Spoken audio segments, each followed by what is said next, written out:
Yonder Mountain, a Cherokee Legend by Robert H. Bushyhead, illustrated by Christina Rodanas. Chief Sky has grown too old to lead his people, and he's looking for someone to replace him. What is he looking for in a new chief?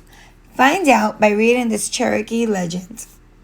Once in the land of the Cherokee people, there lived a beloved chief called Sky. Chief Sky had seen many summers and winters. He had led his people through long seasons of peace. He had seen their warriors go through great battles with enemies. But now his step was slow, and his hand trembled on the bow.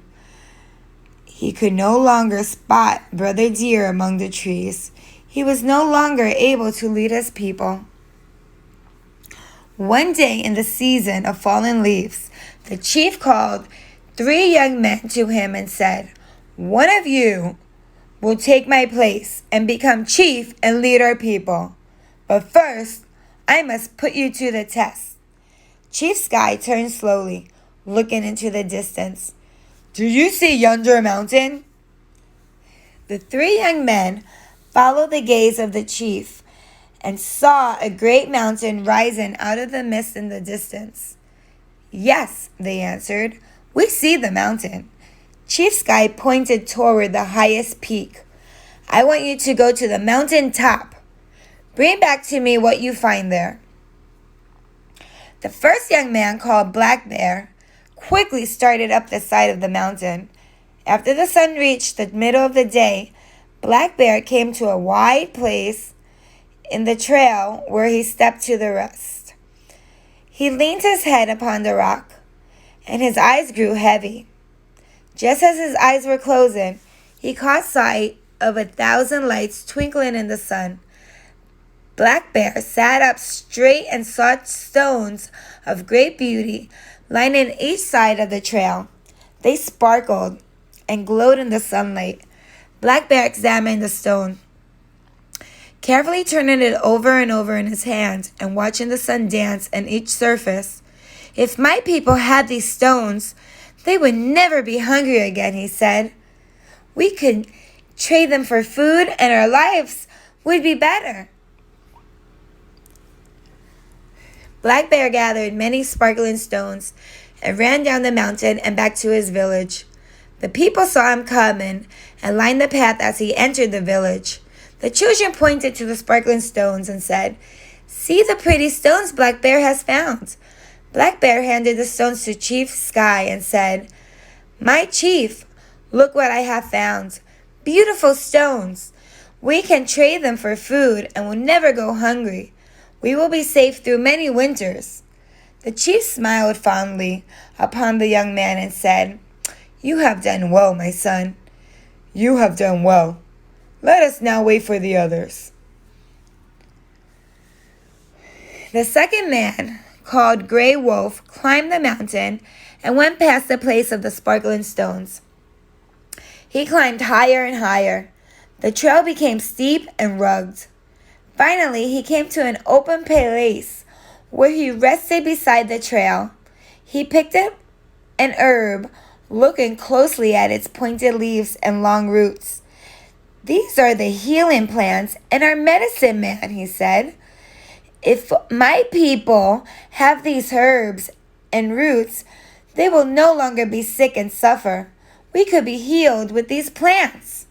Gray Wolf gathered one of each of the plants and hurried down to the mountain. The people saw him coming and lined the pathway. The children waved and the elders said, "See all the herbs Gray Wolf has found? We will never be sick again." Gray Wolf ran to his chief and spread the plants before him. "Look, my chief, what I have found. We no longer need to suffer. We have found all kinds of herbs and we can be healed." The old chief smiled fondly on Gray Wolf and said, "You have done well, my son. You have done well. Now let us wait for Soaring Eagle, our last young man." They waited. Days went by and Soaring Eagle did not return. Still the village waited. After 6 days, the people began to murmur, Something must have happened to Soaring Eagle. Why wait any longer?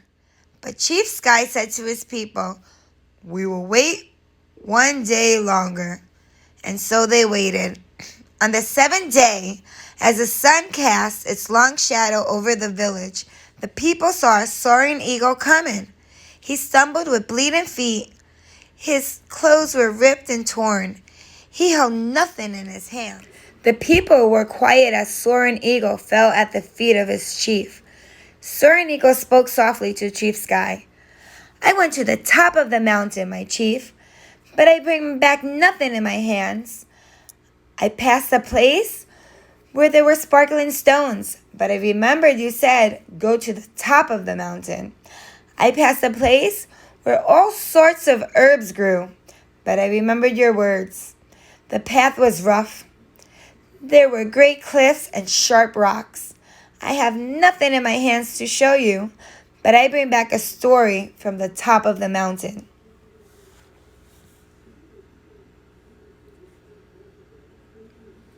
The old chief put his hand on the shoulder of the young man. Tell us your story, my son." Soaring Eagle began. "As I stood on Yonder mountain and looked across the valley and beyond the farthest mountain, I saw a smoke signal.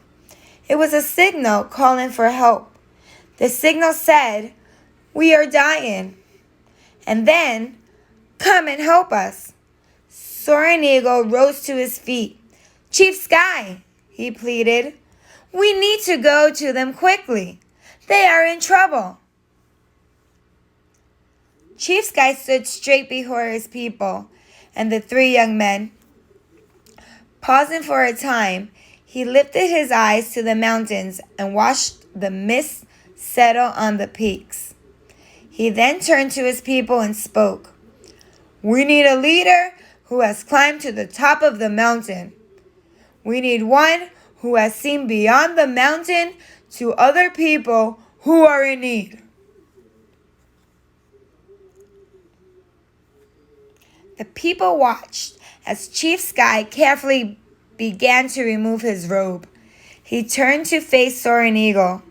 'You, my son, shall wear my chief's robe,' the beloved old leader declared.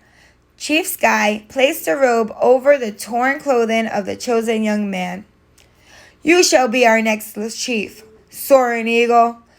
You will lead our people and help those in need. Yes, you will be our chief and help us climb yonder mountain.'"